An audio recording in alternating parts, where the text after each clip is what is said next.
بسم اللہ الرحمن الرحیم۔ ہمارے چینل پہ آپ سبھی کا خوش آمدید۔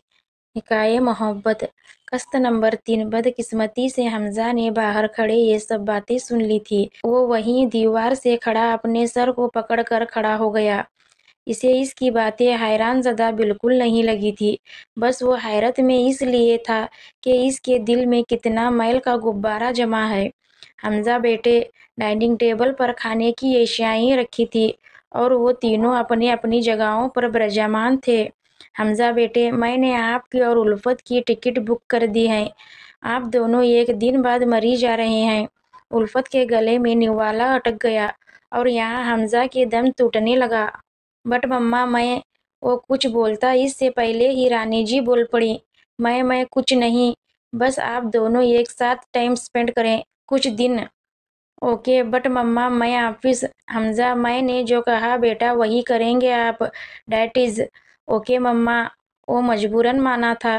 الفت کمرے میں آنے کے بعد سر پکڑ بیٹھ گئی، کیونکہ اب اسے یہ وقت بھی جھیلنا تھا۔ ایک ایسے شخص کے ساتھ گھومنے جانا تھا جس کا ساتھ وہ ایک منٹ بھی برداشت نہیں کر سکتی۔ وہ الفت، آپ کے والد ملے تھے مجھ سے۔ اس نے بے اختیاری الفت سے اس رات کے پہر بات کی تھی۔ اس نے کہا، اچھا الفت، میں معذرت چاہتا ہوں مما کی طرف سے، انہوں نے مجھ سے بنا پوچھے یہ سب پلان کیا۔ وہ الفت نے کروٹ لیتے ہوئے سر ہلایا۔ آپ وہ کچھ کہنے والا تھا، لیکن الفت آنکھیں بند کر چکی تھی۔ اس کا مطلب وہ بالکل بات کرنے کے موڈ میں نہیں تھی۔ حمزہ اب سیدھا ہو کر لیٹا تھا، سر پر ہاتھ رکھے خالی خالی سا گھومتے پنکھے کو دیکھ رہا تھا۔ اسے نیند نہیں آ رہی تھی تو سوچا نماز تہجد ہی ادا کر لی جائے۔ وہ اٹھا، وضو بنایا اور سجدہ ریز ہوا۔ نماز پڑھتے ہی اس نے دعا کے لیے ہاتھ بلند کیے، یا اللہ میں تیرا گنہگار بندہ ہوں۔ یا اللہ، میں نے تیرے حکم کے مطابق نکاح جیسی شریعت کو قبول کیا۔ میں اس میں تیری اطاعت اور مہربانی چاہتا ہوں۔ مجھے ہمت دینا تاکہ میں تا عمر اس کو نبھا سکوں اور پوری ذمہ داریوں کے ساتھ اس کو ایک نیک عمل میں اتار سکوں۔ یا اللہ، آپ کو آپ کے رسول کا واسطہ مجھے سیدھا راستہ دکھانا۔ اور آمین کہہ کر وہ کھڑا ہوا، جائے نماز لپیٹتے اور پیچھے مڑا۔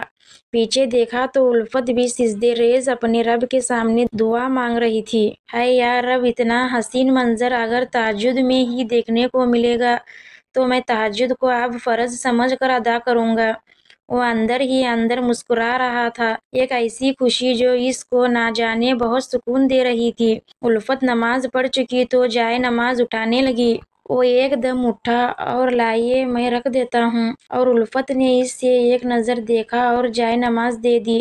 اس کا روف کھولے، اب وہ اپنے بیڈ پر تھی، حمزہ صوفے پر۔ کلام نہیں کر رہے تھے، بس خاموشی کو سن رہے تھے۔ چپ چاپ یہ خاموشی انہیں نہ جانے کب نیند کے سمندر میں ڈبا لے گئی، پتہ ہی نہیں چلا۔ فون کے گھنٹے پچھلے آدھے گھنٹے سے بج رہے تھے، لیکن مجال ہے کہ الفت میڈم اٹھا لے۔